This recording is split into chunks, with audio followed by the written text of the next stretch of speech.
really going to talk mostly about some of the ethics questions and ethics commitments that I and a team of colleagues have really come to believe should undergird the work that we all try to do in learning healthcare.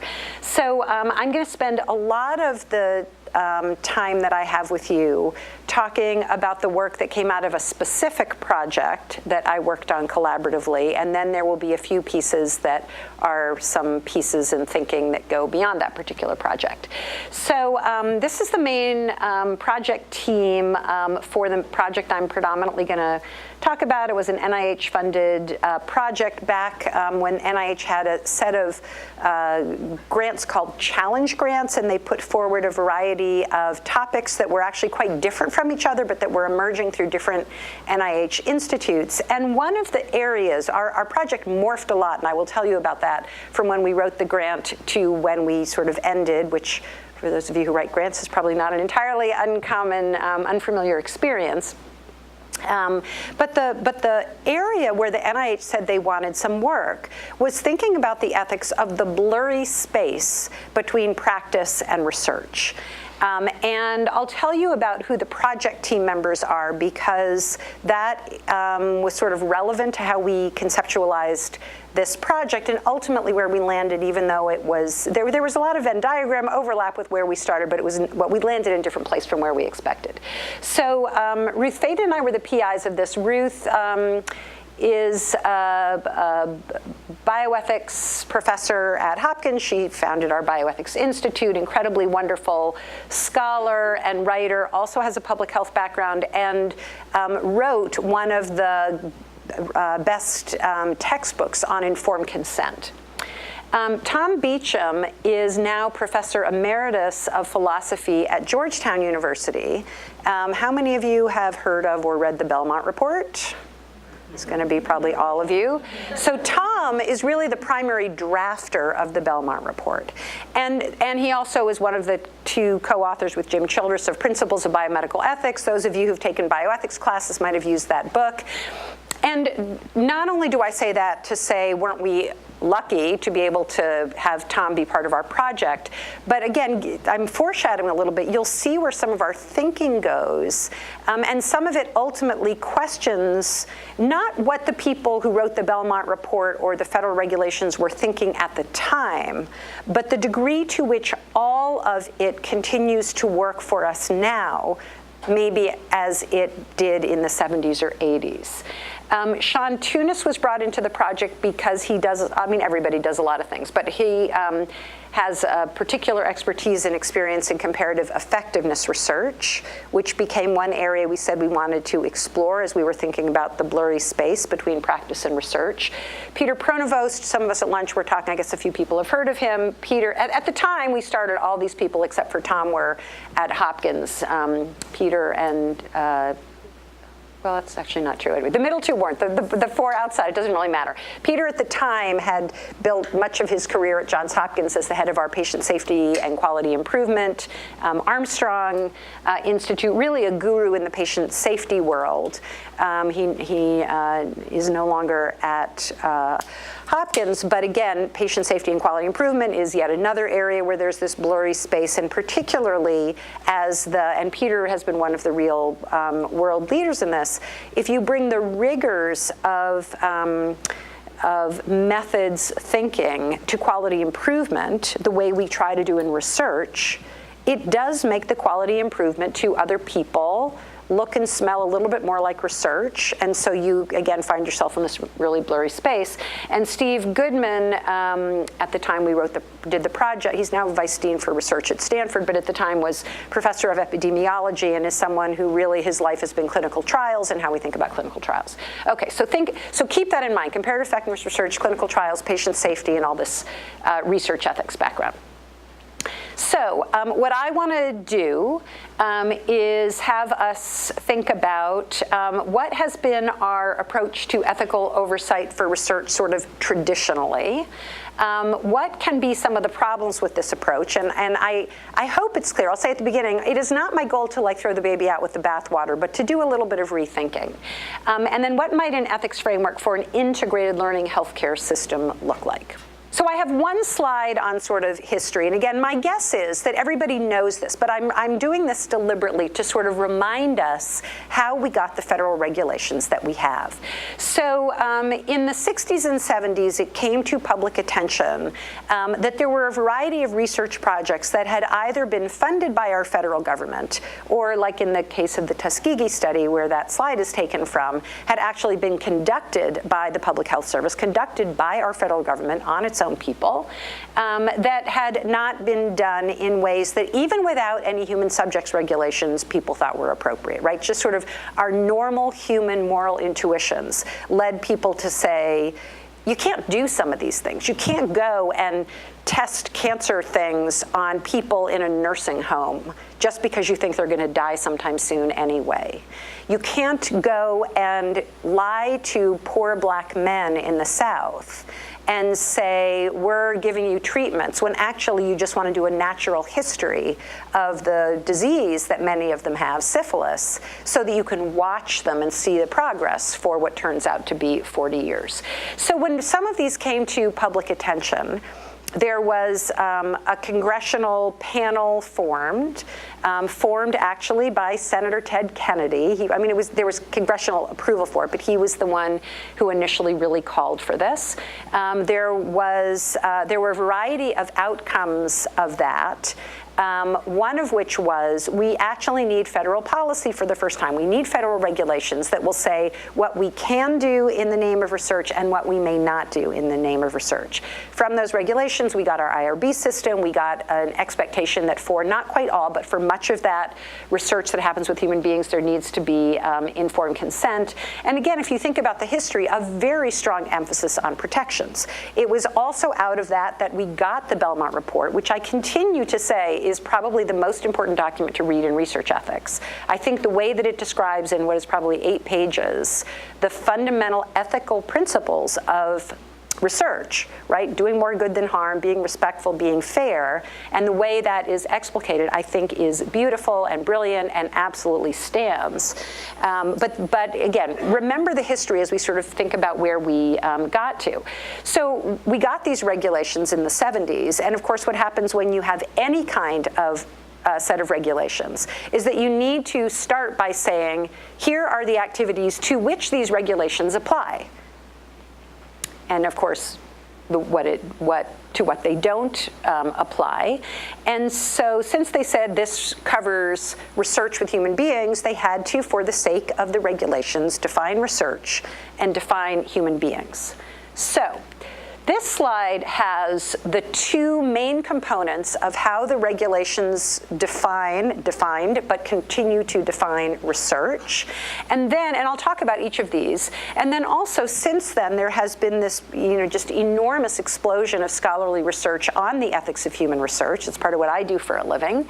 And in the literature, there are additional claims that are made about what distinguishes research from practice that therefore ought to require or at least encourage that we have some kind of ethics oversight for research that we might not have from practice. So in the regs themselves, the definition, and again, I'm sure most of you could recite this, says that research has an intent to produce generalizable knowledge, right? Knowledge for future patients, let's say, and that there is the systematic collection of data. So when you have systematic collection of data with the intent to learn things for future people, that's research, according to the regs. Now again, remember that this definition was written in 1970s when when medical charts essentially were paper folders on somebody's shelf. And this idea of sort of systematically collecting data, which I am confident Kaiser does all the time as part of its normal operations, as does Johns Hopkins, as does everywhere else, was not something that anybody was thinking about at all. Not to mention, I am sure that you participate in an extraordinary amount of quality improvement and all sorts of things where you're engaging in the analysis of those data to try to figure out what you can do better next time around or going forward or in the future. And a lot of those things are not called research. Nobody's trying to call them research. But at the time in the 70s, this idea that when you were systematically collecting and aggregating data so that you could learn things from the future was a pretty reliable, safe definition of research that therefore had these other reasons why why it was argued there should be ethical oversight. Even just as a practical matter, using those two elements to distinguish research that would have ethical oversight from practice that wouldn't becomes increasingly challenging. As I said, there are these additional claims from the literature that start to get more at what I'll call the moral foundation of why we might think not only that these activities might be different, but why they ought to be treated differently. So the first is research poses risk. We have uncertainty. The assumption is, in practice, we only give treatments that we know work. In research, we're trying to figure out whether a new intervention will be efficacious or not. And then again, in theory, and the theory is beautiful, right? The theory is when we don't know something, we study it. Once we know it works, we turn it into practice.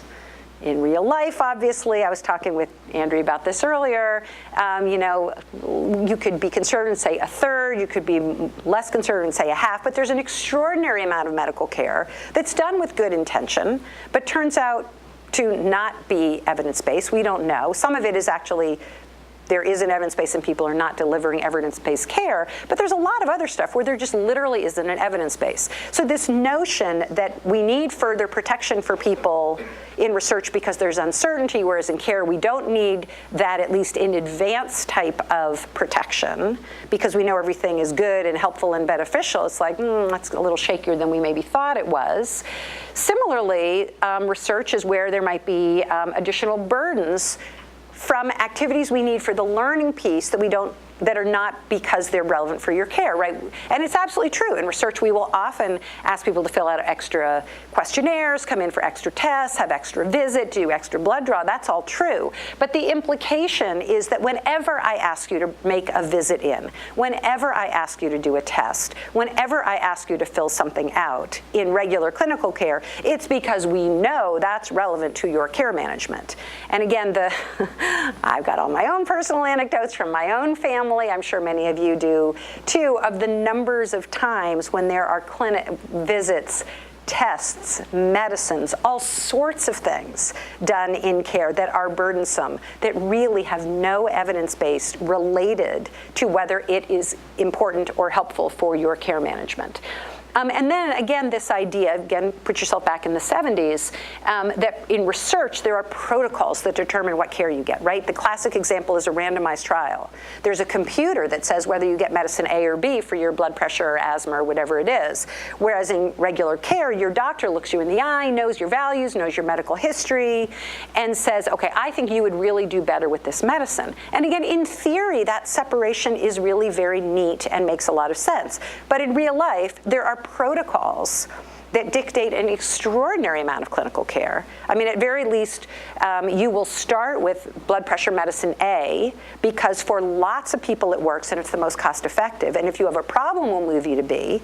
But the protocol is determining that, not for bad reason, but the point is there is a protocol.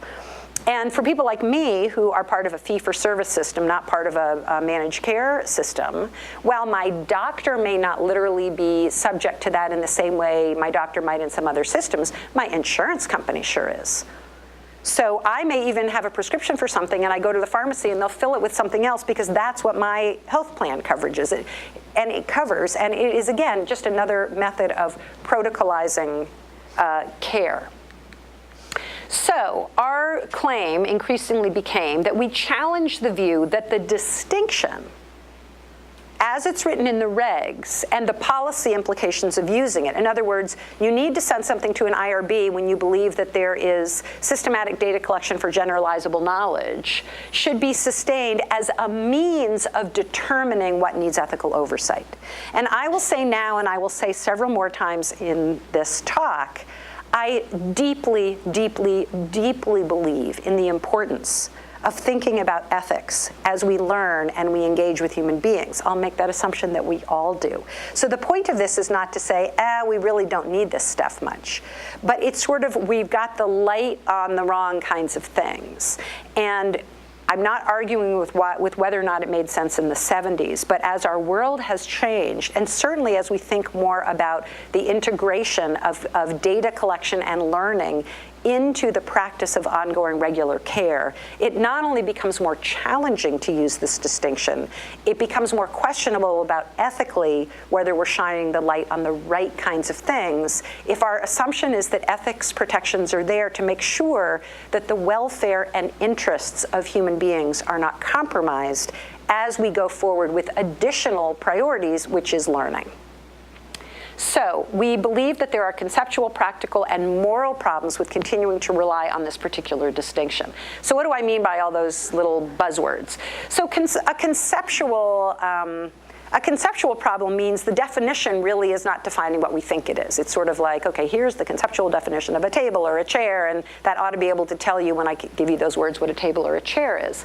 So this is, I've sort of gone through a lot of this, but this is essentially saying these don't do the service of separating out these activities the way perhaps they might once have done.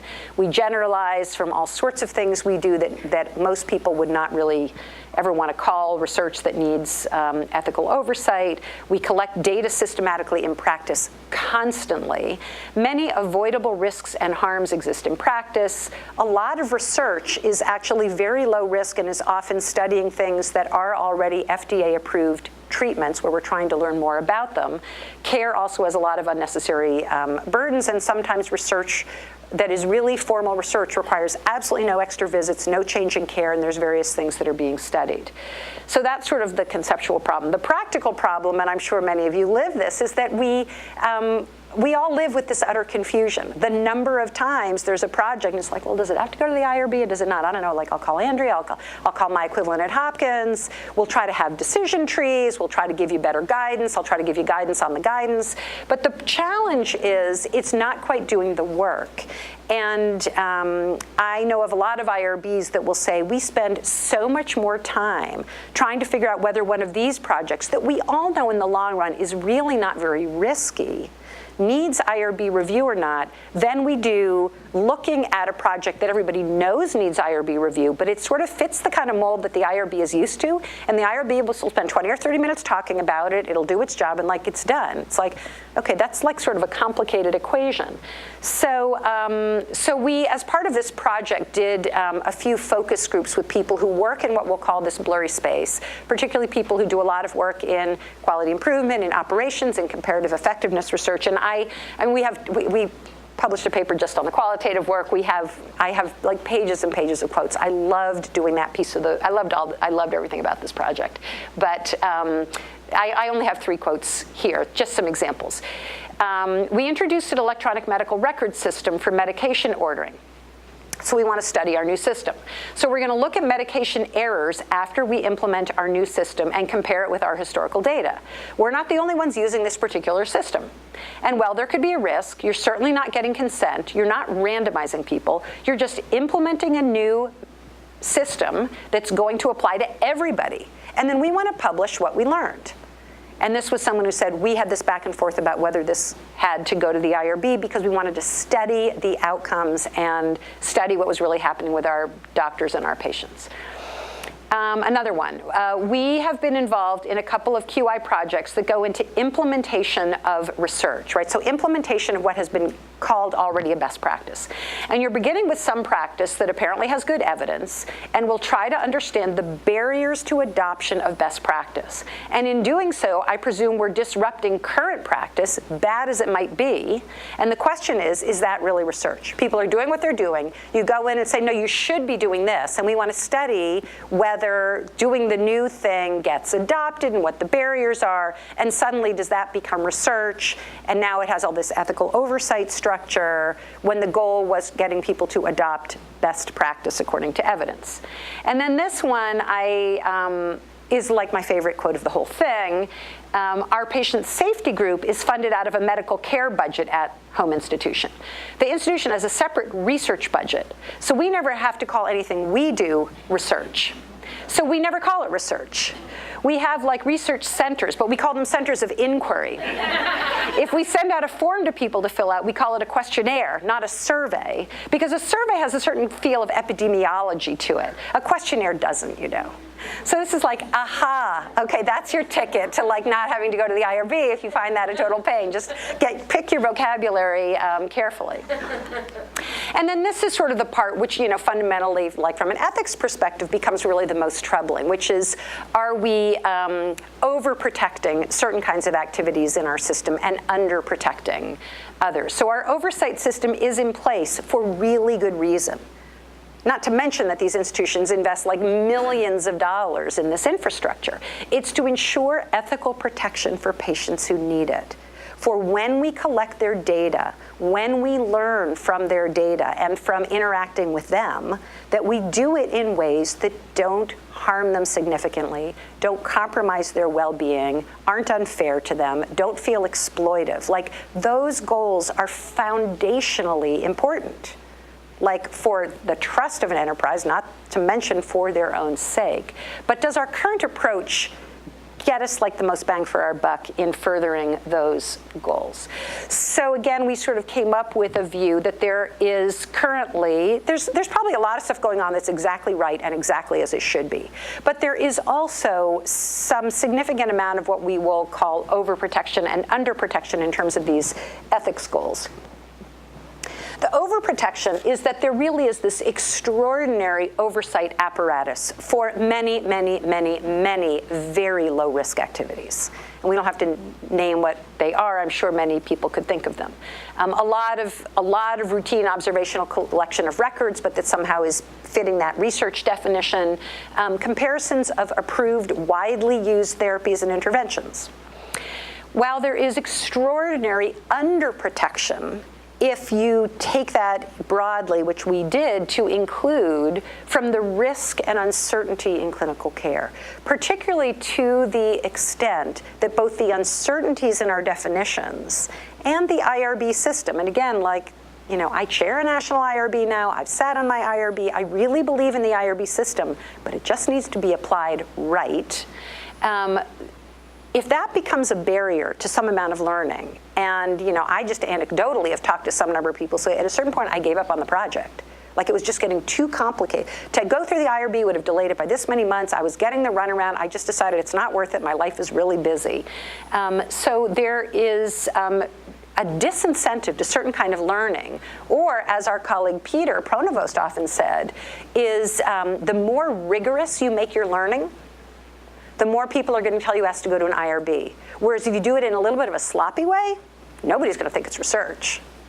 So that's like, oh, wow, that's a perverse incentive. As a matter of fact, Rich Platt, who some of you may know of, published a great, really short article where he laid out a case study of he also has been the hospital epidemiologist where he works, of a hospital system wanting to compare a couple different I can't remember whether it was hand sanitizers or antiseptic soaps that would be used on patients, but it was one of those things. And sort of the three different ways that they could evaluate whether one soap was better than the other.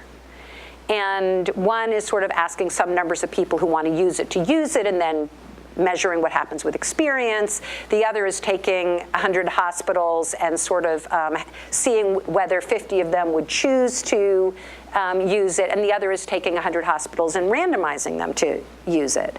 And obviously, I hope we can agree, the third would be the most rigorous method, but that's the one that's like, but if you do that one, now you got to go to the IRB. It's like, okay, what's different here? Are you saying that with the other ones, they had like really an intelligent reason why some said, I know SOAP A is better, no, I know SOAP B is better, and that with the same basic facts led them to have a best interest of patient justification so that no IRB is required, but you're going to try to learn from it anyway. So this kind of incentive to learn in this less rigorous way does lead to our learning less, which can underscore some of the concerns we already have about how much clinical care is not properly evaluated. And, you know, I don't in any way mean to set this up as an either or. Where I'm going is really a yes and. I am very, very much a believer that we can do learning and have ethical protection where in general, where we need it. But I am pretty confident that most people would feel like their interests were being furthered even more by getting high quality care that's right for them, learning whether or not they need the surgery, trying to have the infection prevented, than they would by making sure they sign a long form. And I don't mean to be silly in that, but if we don't look at the other side of the coin in saying, where are we going with the system, and certainly with the current definitions, and you know, when you couple it with, wow, we're doing a lot of work through that complicated system for a lot of things that are low risk. And in the meantime, we have all this stuff that in regular care, again, despite the best of intentions, is not preventing things as well as it could, providing things to people that don't work, doing some numbers of things that are outright harmful. So much medical care is never evaluated, and interventions are used all the time that have never been evaluated.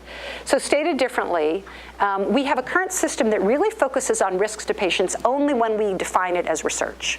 When something's called research, then it's like, then the SWAT team comes in. That's like us who are on the IRB, right? It's like, okay, we're gonna look at every word you say and everything you're doing, and it's not a bad thing to do that, but it's like, that's where the spotlight, that's where the street lamp goes on the activity. It's like, because here we're worried about risk and potential exploitation and potential unfairness. And then there is the healthcare system where we spend $700 billion to $1 trillion on care given either in error or unnecessarily. Do we also think about the threats to patients' interests by continuing to create barriers to ongoing learning? And should we just sort of reshuffle things a little bit? I'm not interested in throwing everything out, but I am a little bit interested in some reshuffling. So what might the ethics of a more integrated system look like? And I will say that, you know, this is a group where I think both the thinking and the action is much further along on that spectrum than in a lot of places, including where I work and where I love to work at Johns Hopkins. I think a lot of academic medical centers are much sort of earlier on this path toward a more integrated system. So I want to be very clear to acknowledge that. And I'll say more about what I mean with an integrated system, but again, I'm guessing most people here don't need this. But you know, the whole point of those sort of continuous reinforcing arrows is that at least what I'm thinking of when I say integrated system, or whether it's a learning health system writ large or even a unit that thinks of itself as an internal learning health system, is that there is a lot of ongoing collection of data from regular care that's practiced Monday through Friday or all daily. And then those data are used, you know, selectively, there's not infinite time, to answer certain kinds of questions. And then when there's some confidence that those questions have been pretty well answered, what's learned is fed back, and 2 years later, the care delivered reflects that learning. So it's not only that we learn a lot, which is something Hopkins, by the way, I think is good at. It sounds like I'm dissing my institution. I really love my institution. But, and I'll talk more about this, an integrated system really has commitments to both of these. It's figuring out ways to learn a lot and learn a lot more, and not only through these pristine, separate activities called research. And then we take what's learned and we figure out ways to feed that back into the practice of care with the same kinds of questions that we were studying. So what would the goals of an ethical framework for a learning healthcare system be? So one would be to increase the likelihood that continuous learning exists, right? It's an ethical good to do more learning that gets integrated back and improves care. Hope that's not a controversial statement. Learning what works in healthcare and what doesn't, and using that to improve care, is an ethical good. And then to ensure that the learning that goes on as part of the DNA of an institution happens in an ethically acceptable way. So the participants' rights, health, and interests must be appropriately thought about all the time when the learning is happening. It must be protected both when we provide care to them Like, we want to think about doing our best for our patients when we're providing care, doing our best for our patients when we're learning. That sort of, it may be the same human beings, it may be different human beings who have an emphasis on the care provision and the learning, but that is the value system of the whole organization. So to what does the framework apply? Institutions who deliver care and are also engaged in systematic learning. And by systematic learning, we tried in our project, in our papers, to sort of get away from the research and QI labels, although I will use some of them because I think it's helpful given our usual way of talking about these things, which I do myself all the time. But we were trying to get away from it to some degree so that we could, again, shift the thinking a little bit. And if we think about, instead of the definition in the regs, but more like this general definition that says, what do we mean by learning in a health system? We mean a system that's delivering care and learning, and where there are projects that might be interested in improving the quality of care, the value of care, the fairness of care, or the efficiency of care or systems or institutions. Where learning activities involve care delivery, organization, and or the use of individual health information. They might be data only or with human interaction. They might traditionally have been labeled clinical research, system research, quality improvement, any sorts of things. And then within this sort of huge bucket of activities, we might want to sort and triage in what will end up being a slightly different way. With, again, I'm sure some numbers of things that ultimately we might want to say in the not sure you need ethical oversight as long as you're committed to a set of core values would probably be the same as what would happen today, and some things that, like, of course need more would be the same, but maybe some of the stuff in the middle would get sorted in a slightly different way. So we have outlined a series of ethics principles that we think should undergird a learning health system, and I will mostly be talking about the learning activities that go on in a learning health system, but to be clear, our thought is these should be the values that undergird the system, and they would undergird the clinicians as they provide care to the patients, as well as all the people in charge of thinking about the learning side. I also want to say that that this first large piece of work that led to this ethics framework has been published in a few different ways, including the framework itself in an article in the Hastings Center report in 2013. Some of our thinking since then has led us to include one additional principle, so this has one more principle that is in the paper for anybody who cares. So I'm going to talk about each of these a little bit more, so I'll go through it initially sort of quickly. So the first set, I'm going to first go through the first four and make a comment about those. A learning health system should be committed to respecting the rights and dignity of patients and families who come through, respecting the judgment of clinicians, be committed to providing each patient with whatever is thought or known at the time to be optimal clinical care, and avoid imposing unnecessary non-clinical risks and burdens. Now, I'm going to stop there to say, to the extent that adding a learning activity to the delivery of care starts to make you question whether you are doing these as fully as you might without the learning activity, those become important little triggers, and those will happen, right? There will be times where you are taking away any clinician judgment by the way that you're designing it, or you are clearly asking people to come in for extra visits that are entirely related to the learning, or fill out a whole, diet questionnaires every day for 2 weeks. Things like that that are clearly related to the learning and not to the other things. Those are the kinds of things that lead to this little, again, what I'll call, red flag. Could be a small red flag, could be a big red flag, where you say, okay, that makes me think a little bit more about whether or the degree to which any other ethical oversight, which doesn't have to be an IRB. We got a lot of tools in the ethics toolbox. The IRB is a really prominent one, but it's not the only one that we have, is something we should give a little bit more thought to. So I'll come back to that. Principle 5 is address unjust health inequalities. And not every system will do that, but I think most systems actually think about that. And this is saying that as a system as a whole, we should be mindful about inequity and inequality. And we should think about that as a value of our system, but it also should maybe be relevant to some of the priority setting we do in our learning activities. That's the point of that principle. Principle 6, healthcare providers and institutions have an affirmative commitment, should have an affirmative commitment, really an affirmative responsibility to participate in learning. And then, and this is sort of the new one that wasn't in our original published paper, but there's a piece of it that's more prominent in a more recent publication. These systems also should put things in place to implement what was learned. That's what I'm going to call in a later slide accountability.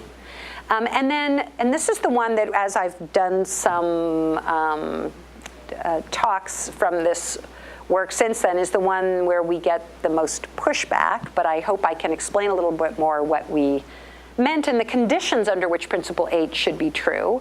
I think I can say we have really come to believe that there are some number of learning activities in which patients and families who belong to a system really have a responsibility to participate. And I'll say more what I mean by that. And to be clear, not all activities.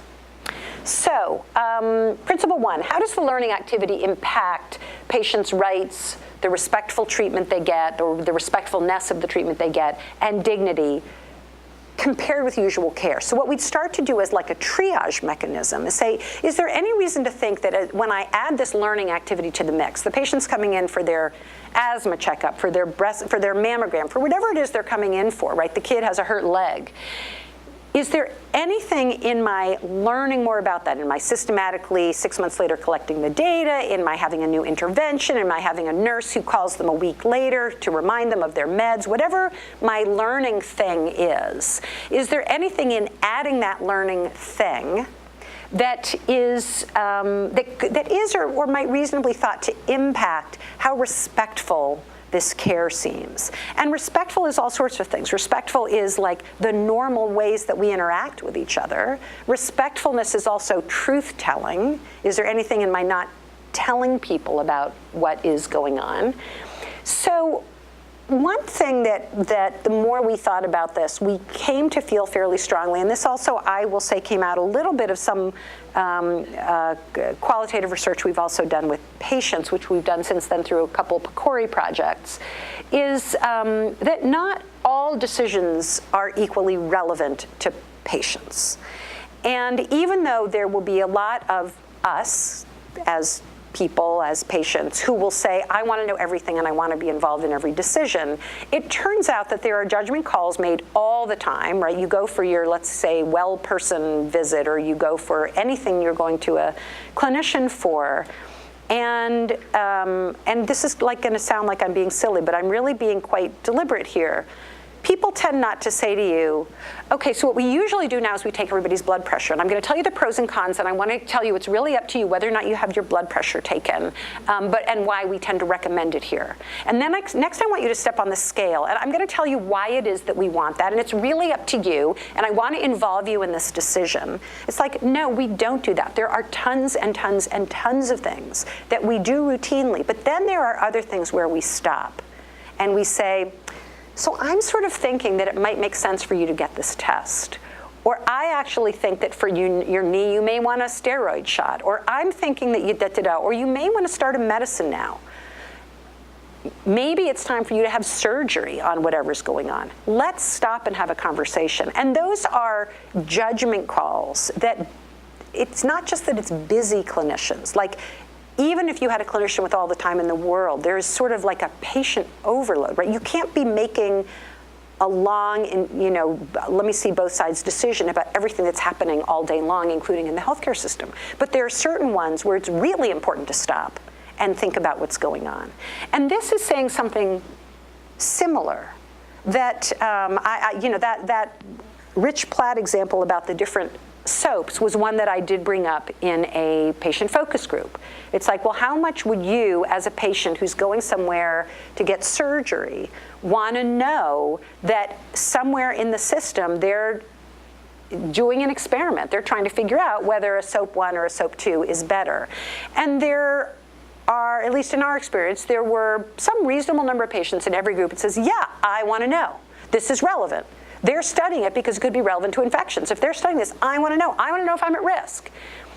And then you sort of start to contextualize that with the variety of things that actually could be discussed about the range of things that could lead to infections and which decisions you want to talk about. And ultimately, it does, I think, become clear, and I say this partly in a paternalistic way, and I mean that, ultimately someone has to make the judgment call, but also it's true from conversations that become more than a survey question and lead more to conversations, that there are certain decisions that are really important to stop and talk about, and probably not everyone is. And by the way, as background context, not to defend it, the way health systems are organized is never discussed with patients, right? We all know that the nursing ratio on a floor may have more impact on the quality of outcome of patients than lots of other things that we may end up talking to them about. But nobody ever stops and says, last year we just sort of made a decision that at night you're going to have a really lower nursing ratio. See ya, right? That's not part of the way it works. It's like those are decisions that are made at an operational level. And I'm not trying to suggest that we should. I'm just saying that it's all becomes, when we get into this thing of like, well, I have to go through informed consent because patients deserve the right to know about things that are going to happen to them. It's like, well, let's at least put that in context with all the decisions we're making to not share, not because I think anybody has an interest in being deceitful, because we're sort of being deliberate in how we do that. Okay, and then duties of respect go beyond autonomous patient decision-making. So in the same way I think we put all of our ethics eggs in the basket of the IRB when we get to this kind of thing, I think we've put all of our respect eggs in the basket of informed consent. So the Belmont report says we have to think about beneficence, we need to think about respect, we need to think about justice. And respect, what do you do with respect? You get informed consent. And again, informed consent is respectful. It absolutely has its foundation in this principle of respect for persons. But there are so many ways that we can demonstrate respect to the patients who come into a system in addition to doing informed consent. Not to mention, and I'll talk about this later, there's a lot of ways we can be much more transparent about the learning that goes on and what we're doing and why we're doing it and why we're so proud to do it. Why in certain ways, I mean, this is not said explicitly, but to some degree the marketing message is, if you come here, you're coming to a place where every year we try to figure out what's working, what's not working, and how we can be better. And here are 10 examples of things we do now that we were not doing 5 years ago because we learned. It's like, wow, who wouldn't want to go to a place like that? And that's actually a means, in my view, of being really respectful, as well as saying, and here are places you can learn about the 15 projects we have going on this year. Or here's where you can learn about the project going on in cardiology or in orthopedics or whatever it is. Okay, I'm going to take some of this part. Some of these I'm going to spend more time on. Some of them I'm going to go through much more quickly. So principle 2, how does the activity impact a clinician's ability to use his or her own judgment? So this is one where there's really two sides to the same coin. On the one hand, there are reasons why I really would prefer to go to my doctor and not go to an algorithm, right? I want the judgment. I want the nuance. And at the same time, that has to be coupled with so much data that, I'm sure many of you know better than I do, that there are a lot of clinicians who do not follow evidence-based practice, not because they think that that patient is an exception, but because they just don't. And so this is not to say, as an absolute, do what a clinician does, not what evidence-based medicine does, if they're inconsistent. But it is to say, to the extent that a learning activity is systematically taking away even the ability to add a little bit of judgment and nuance in, think about that. It's a little flag that says, I want to think about it a little bit more. Principle 3, provide each patient with optimal clinical care. And this is the same kind of thing. It's sort of saying, to what extent does superimposing a learning activity on top of the clinical care that was going to be delivered in a particular unit, to what degree is that expected to impact the net clinical benefit to patients compared to their usual care? Again, with lots of learning activities, zero impact. With other ones, it's going to change it, but we actually don't have any reason to think that the net clinical benefit is any different, right? If you're using randomization to pick which is the first med that people start with when they need to start a medicine for the first time among a bunch of things that are prescribed by different doctors all the time as a first med, it's hard to argue that the net clinical, and if you have good exclusion criteria, et cetera, it's hard to really make an argument that the net clinical benefit is worse for those patients. That's a little the kind of thing we're getting at. Principle 4, avoid imposing non-clinical risks and burdens. I think I've talked about that. We don't have to keep going. This one I think I've talked about some, but I'll add, will the learning activity itself exacerbate unjust inequalities? Sometimes certain things work only if highly educated patients pick up on them. And it's not to say we don't want to ever invest time there, but it's important to think about that kind of thing in setting priorities and planning projects. And can an activity be structured to better advance the goal of reducing unjust inequalities in healthcare? So this one, again, I also said a little bit about this sort of affirmative responsibility of healthcare institutions and all of the players in the healthcare systems. I don't just mean those who directly deliver care, to engage in this process of continuous learning. So this is clinicians, other healthcare professionals, institutions, payers have some duty to conduct and contribute to at least some number of learning activities that advance the quality, fairness, viability, efficiency, et cetera, of the healthcare system, thereby contributing to this common purpose that we all have a stake in of improving the quality and value of healthcare. Partly, they're uniquely situated to do it. There may be a lot of people who think it's an important value that we improve healthcare quality, but only some people hold the data. Only some people have access to the patient. So it's not like everybody can do their part. Really, these institutions can do their part, and other people become part of that system. Not only is it because they are uniquely situated, but also, we would argue, I hope it's not a controversial statement, that it actually is really relevant to their mission. Right? All good healthcare institutions, certainly that provide clinical care, have as part of their mission to provide the best possible care to patients. It's like, well, how can they do that if they're not contributing to learning what works, what doesn't, what we could do better? By the way, there is, at least this is a hypothesis, don't know this with certainty, that the more the institution itself gets involved in learning projects and takes on that commitment, rather than, again, having it be sort of the responsibility of a small subset of people who call themselves the researchers who apply for the NIH grants, the more maybe the system will be already connected to the activity and maybe be open to implementing what was learned rather than having to come along and convince people to read a publication. So accountability, I'll talk a little bit more about in a minute, but this is the added principle since our first publication on this framework, which is really that healthcare institutions should put systems in place to implement what was learned. I have been part of conversations in different places about learning healthcare, learning health systems, and I find that at some places, the vast majority of the conversation has to do with the learning side. How do we get the better data systems? How do we figure out what questions to ask? And not so much on, so how will we make sure that what was learned really improves care here? And it's, in certain ways, it's sort of, depending on the way your brain works, could be less interesting. I mean, I sort of went into a field at an institution where I do research and I'm rewarded if I get a lot of grants, and I love thinking up new questions. Like for me, I really get some intellectual jollies that way. Like it genuinely is fun. I love sitting around people and brainstorming ideas. And it's not to say that the implementation management stuff isn't fun. It's a different kind of intellectual puzzle. But it may be that the people who really get excited about new questions and like, oh my God, this is a problem, what might make a difference, might not be the people who want to think about like, how are we going to get some of these people who've done the same thing for 30 years to change what they do?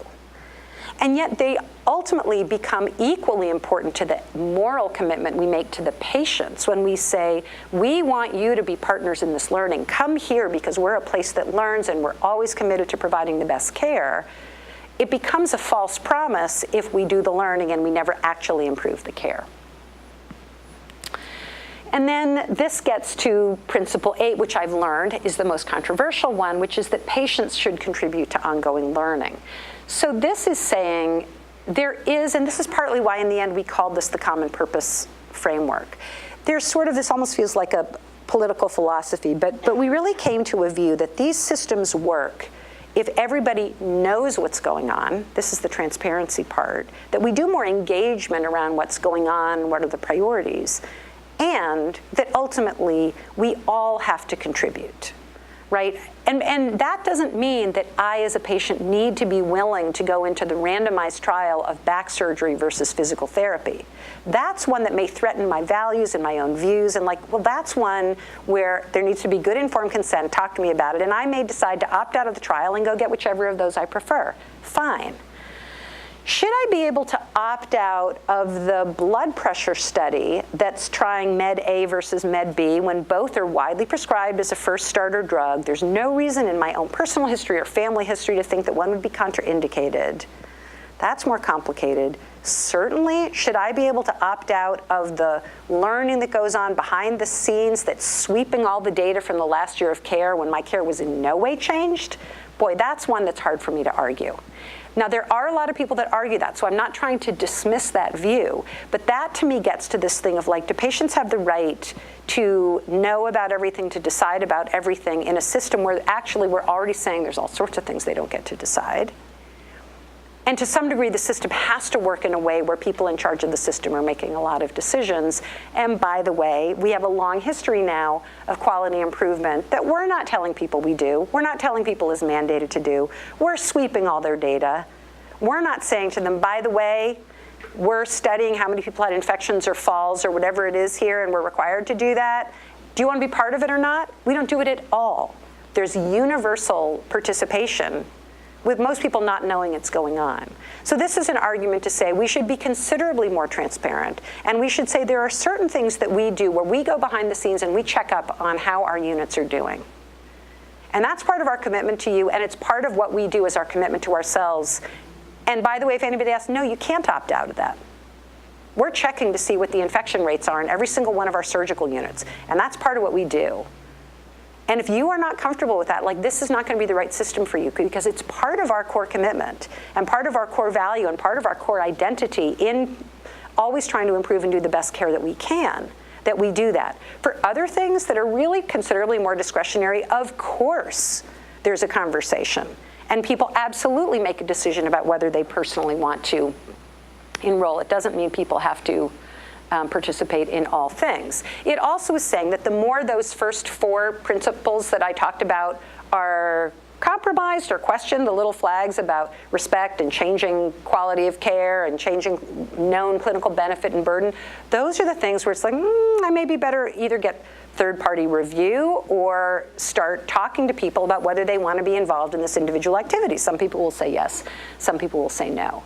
So this is work that has happened a little bit since this has been published in the last year, where we're sort of trying to add to components of a system that we think should be in place that provide part of the sort of scaffolding for these principles. And I've alluded to each of these, but I'll spend a couple more minutes on each one. The first is transparency. I really, really do believe that this is being engaged in learning, particularly if it leads to implementation of better care, even some of the time, is something to be proud of and not to, I don't mean to say hide, I don't mean to say people are sweeping it under the rug, but I think it's just not something that's necessarily thought about as something to communicate.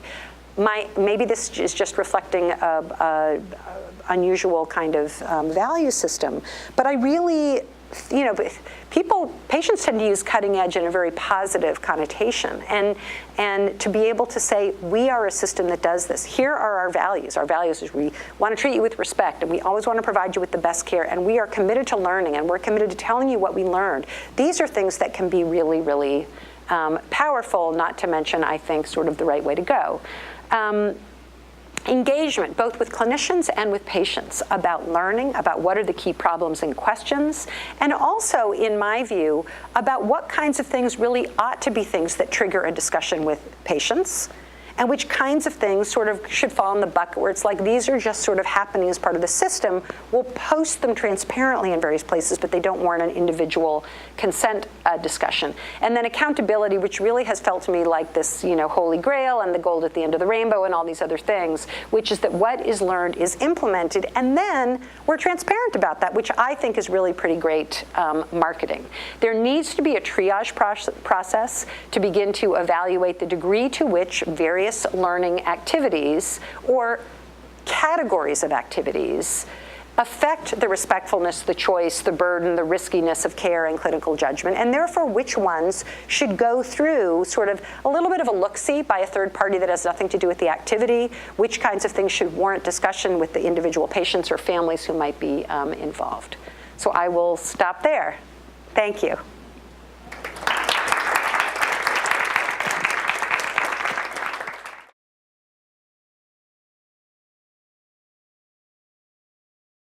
The federal regs for the first time were recently revised.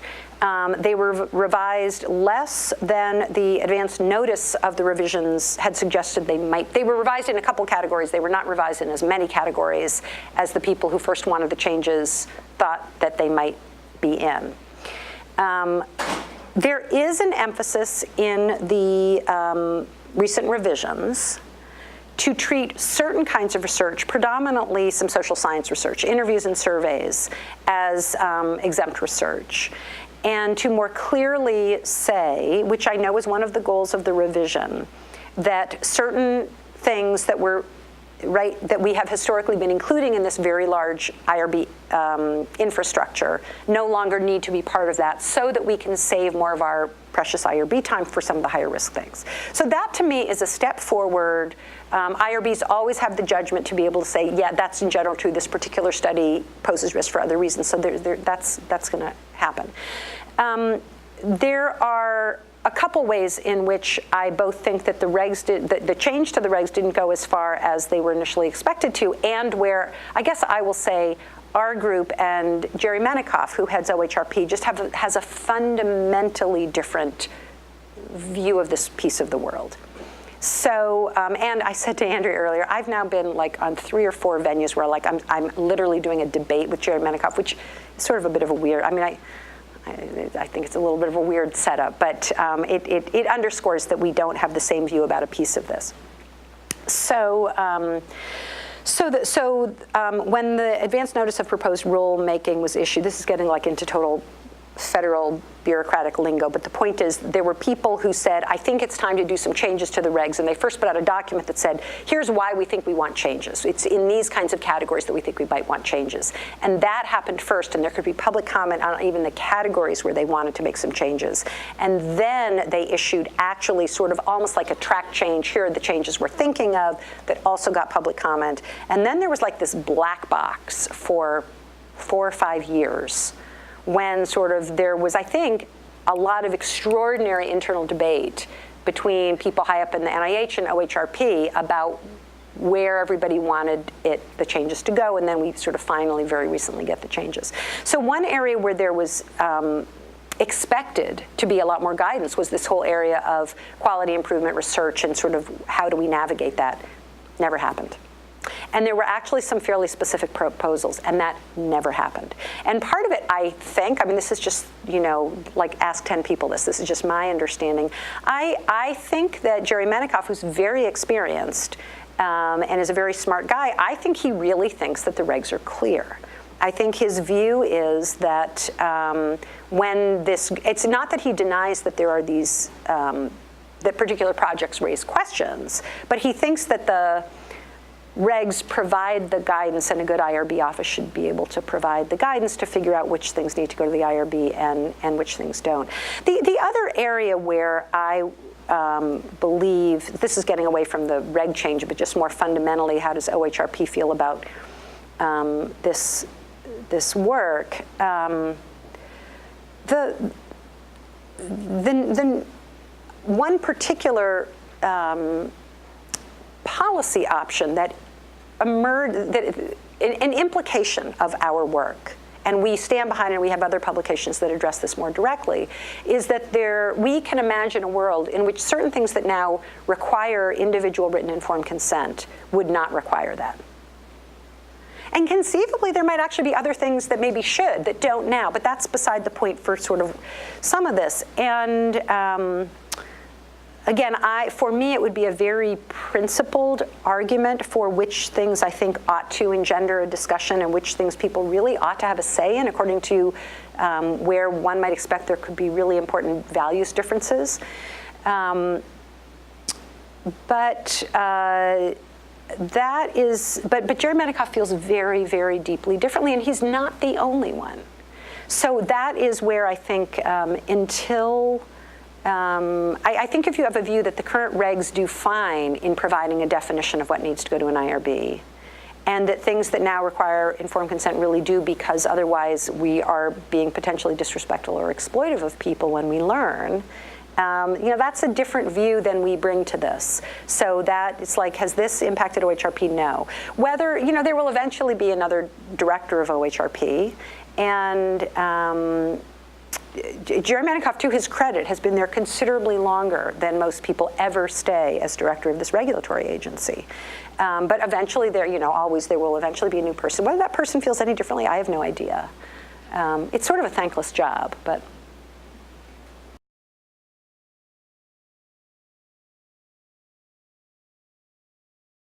It's an incredibly, centrally important question. And I'll riff a little bit on some of my thoughts, but I absolutely don't have a direct answer to it. The example from one of the focus groups about we were introducing a new electronic medical record system, or we're introducing a new system that's intended to do pop-ups and prevent medication interactions. So these are the kinds of things that nobody thinks of as sort of a new technology being introduced, but they are. They're systems technologies, and like with clinical technologies, are only introduced because you think they're going to be beneficial, and because somebody somewhere has worked on them and is now pretty convinced they're beneficial. And were there any randomized controlled trials of Epic? I doubt it. And I don't even mean that because, have you used Epic? I more mean that's just not the way our brains and systems have set us up to think. And yet that could have more patient impact than a new kind of scanner that's a little bit of a variation on an old kind of scanner. So we tend to get into traditions about what kinds of things warrant what kinds of study. And it could be that being a little bit principled about what do we know about the ways that this could disrupt flow, which could have its own clinical unintended consequences, could actually change the direct clinical management in ways that could be good or bad. I guess the closest I can come to answering your question is that if you get a bunch of smart people relevant to a particular proposed technology together, and you at least ask a set of questions, it's like, what could be the good or bad consequences related to clinical management? What could be the good and bad consequences related to sort of the rabbit hole it could take you down depending on what happens that could be in your interest or really not in your interest? What could be the good and bad in terms of the costs? What could be the good and bad in terms of the burdens? At least I think it maybe would help figure that out. I also think that sometimes little bits of pilot introductions that are not randomized can give you little windows. I mean, it's almost like a phase 1 trial versus a phase 3 trial.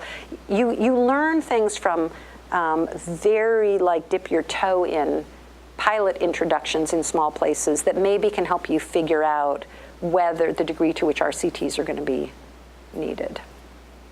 But I don't have a good answer, and I think right now we're in a world where we have habits about what things get evaluated with RCTs and which things don't. I mean, you guys probably know at least as well as I, for the longest time, and it's still sort of true, there was that habit in surgery, right? Surgical innovation was almost never evaluated with an RCT, and it still isn't as a norm, but we actually do now have RCTs of surgery, which was not true, 34 years ago.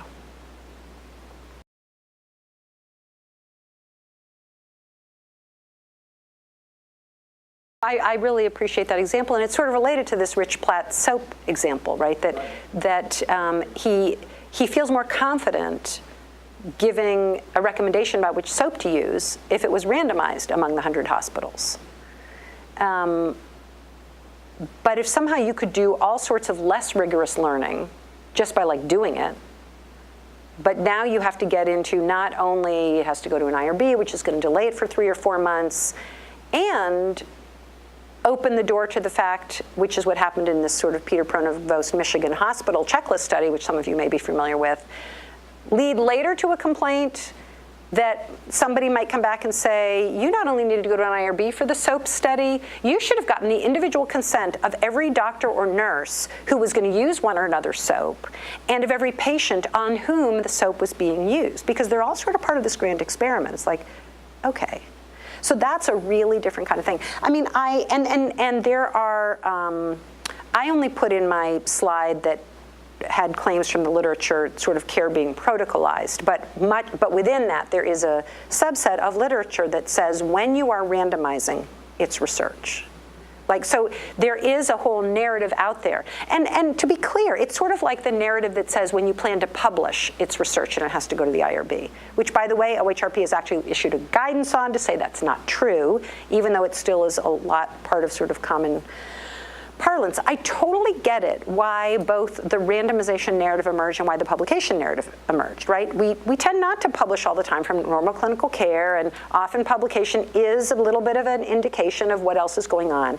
But it's a surrogate marker. These are surrogate markers. They are not directly doing these things. And randomization can be a really helpful way to learn. And this is where, again, like I'm biased, right? This is sort of this framework we spent a bunch of years trying to come up with, but I do think that if we are able to go a step below the little labels and say, okay, in randomizing, what is the impact on the care that people would have otherwise gotten? And is there real reason to think that I'm either mucking with their values, mucking with predictably the quality of their care, mucking with how burdensome this is. And obviously there are sometimes where randomized care or non-randomized projects will do that, where we would answer yes. But if the answer is no, it's like, it's harder for me to really justify why we need to bring a lot of other stuff. So.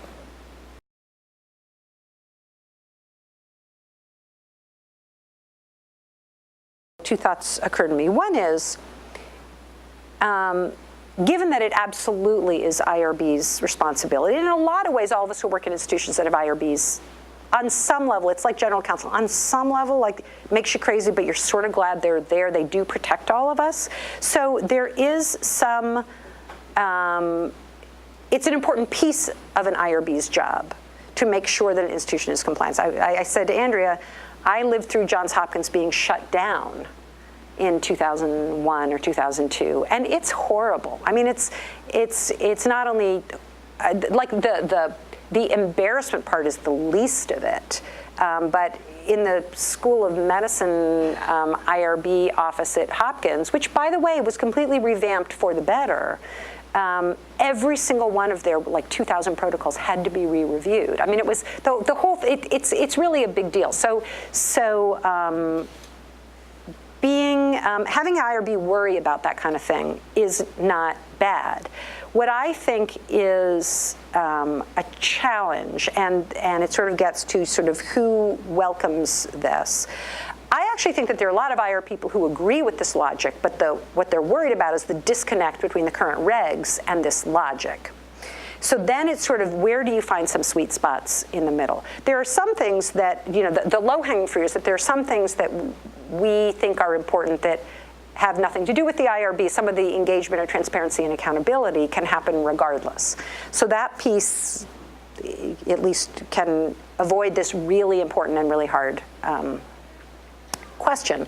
The other thing is that, well, I don't in any way mean this is a guarantee. What IRBs do all the time is interpret the regs. The regs are silent on a lot of things, and there have come to be a lot of norms about how things get categorized. So an example is, it has really come to be a norm that clinical research is never called, clinical research that involves a medicine, like a pill that you take, is sort of almost never called minimal risk research. There's nothing in the regs that ever talks about that, but there has sort of become this almost like case law kind of norm that IRBs become anxious about that. It's like, a comparative effectiveness research of the 2 blood pressure medicines. And that was actually an example, and this is, I will give Jerry Menikoff a lot of credit, where the whole collaboratory that was, for people who don't know, the NIH collaboratory funded, 7, 8, 9 projects that were all comparative effectiveness studies of an existing commonly used treatment against another existing commonly used treatment for a lot of important health problems, and some of them were like fairly different from each other, but some were well, an example was giving, one group would have morning dosing of their blood pressure medicine and the other would have nighttime dosing, because there were people out there who had a theory that one was systematically better or the other. One was giving dialysis for 3 hours versus dialysis for 4 hours, right? So some of these were things that were around the margins, but across populations could make a big difference. And Jerry Menikoff ended up being brought in as part of the whole federal infrastructure to weigh in and say that some of these projects actually could proceed without written formal consent and be treated as minimal risk research, which was an extraordinary breakthrough. And the more we get that kind of case law, the more we start to build a history where I think a bunch of IRB professionals and members would actually be very open to it, but they feel like they'd be sort of shirking their responsibility to protect the institution in terms of the rules. So, sort of a long answer.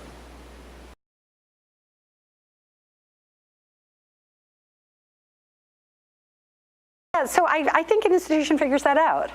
I mean, when there are regs, it's easy. They tell you, right? When you do something because it's part of your own value system, you figure it out. And I could come up with all sorts of ideas for who that would be or how it would happen. I do think that one thing that is important is that there's some independence. I mean, one of the things that, even though the IRB is, at most places is comprised of a lot of people who work there, it still is independent in that anybody involved with a particular project is never part of a review team. And so I think that I think there can be certain kinds of commitments that would guide a decision about who, but I actually think it could be organized in lots of different ways. One thing that I think is important, or ideal, would be to be able to identify categories of projects that meet different expectations about what kinds of ethical oversight they would have. So in the ideal world, and to some degree the regs do this now, but it would be a different set, to say if your project does the following things and not the other things, we want to make sure that you are always doing these kinds of things and the data are kept in secure ways and all that, but you don't ever have to go to somebody else. But we are expecting certain kinds of engagement or transparency. Here are other things where we think somebody should look at it, but we don't think consent is ever going to be necessary. And here are things where you're probably going to use something like the old IRB infrastructure. And I think that takes away some of the responsibility of triaging every single activity by having categorical guidelines that can be helpful. And again, I don't mean to suggest that this will eliminate gray areas. There will always be gray areas whenever you're trying to create categories. But my hope is that it would be a little more responsive to current times. Have you seen any examples of this done well? So I haven't, although I will say that we've done some collaborative work with some folks at Geisinger Health System in Pennsylvania, which is fairly close to where we are in Pennsylvania.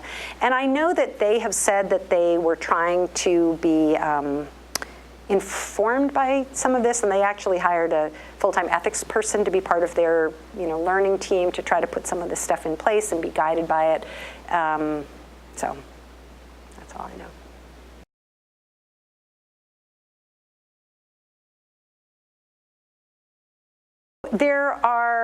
There definitely are, I think there are different kinds of organizations that could play more of that role. So there are sometimes collections of people who care about this, who can make certain statements. There are different ones that come to mind. So what used to be Institute of Medicine, the National Academy of Medicine has, they were the ones who sort of coined this, or really publicized and furthered this concept of learning health system. And they've done some work on the ethics thinking, and some have published some papers about it. I think there's a little bit of work there. I think there are other groups that bring people together, like Academy Health, that could do some of that. In more of the straight up sort of research ethics space, there's a professional organization called PRIMER, Public Responsibility in Medicine and Research, that started out in the 70s as the professional development organization for all these IRBs across the country that suddenly had to be created by law and nobody knew what it was. And so it initially did all this education for the chairs and the members and the institutions about what does it mean to constitute it, who's a community member, what are the rules, how do you do that? And it's really evolved into not only a meeting that continues to do that, they get several thousand people at their annual meetings. They do a lot more like research ethics scholarship and thought work and some policy work. And so I think they're the kind of organization. But I really feel, and I do think that the Collaboratory did some of that. And they've now published a whole special journal with maybe 10 different articles that relate to a lot of the ethics of some of of doing comparative effectiveness research. I do think that in social change, there is only occasionally a sentinel event that creates the social change. I sort of feel like all these things become relevant. So I think I'm really glad you brought up the Collaboratory. I think that the stuff that the Collaboratory has done has really been helpful. I think, we are not the only people who are publishing in here. I think we went a little further on some aspects than some people, but we're not at all the only people. There is more of a discussion, I think, in the IRB community. The more learning health systems, that's its own social movement, right? And you guys may have a little bit of a warped perspective because I think you're much further along than a lot of other places. But it's a wave that I hope will continue, and that's going to push a lot more of these questions. So I sort of think that a lot of these things together, and none of that is to say, oh, let's just be complacent and wait. I think every time there's a group willing to do that and continue to push and write a letter to OHRP, and how about this? The one other thing I'll say, again, Andrea and I were talking about it earlier, but my own IRB at Hopkins made a decision, it's sort of nothing to do with these issues per se, but made a decision maybe 10 years ago to interpret a piece of the regulations differently, and just made an internal policy that they publicized that had to do with what requires IRB oversight and what doesn't when you go and do interviews, which will now become a little more moot with the new revisions, but imagine the old system. And it used to be that every time any of us went somehow related to the umbrella of what we would call research to interview people, it had to go through the IRB and we had to get consent and all that. And they made a distinction that from their perspective, by talking to all the lawyers, was defensible that if we were going to talk to someone to get information from them rather than about them, it didn't count as human subjects research. And it's an interesting interpretation, I will say, and that meant that whenever we went to people because they had expertise on something, so it could be like, I want my focus group to be convened to give me feedback on my own survey instruments, or on we did this recently, on the videos that we're creating for a research project, but we want patient groups to give us feedback on the videos. Are they clear? What do you think they're saying? We're never getting information from people about themselves. We're getting information from people, period. And that, my IRB, you make all the splitting hairs, but it ended up being sort of transformational, at least for the kind of work that people like me do. And there's a whole bunch of stuff now. I will often send it to the IRB, but I will get a letter, an email back usually in about an hour. It says, nope, don't need to come. It's like, well, that changes things. So that's sort of more in the category of some stuff is a little open for interpretation. Okay, sounds like we should probably stop. Thank you very much for being so engaged.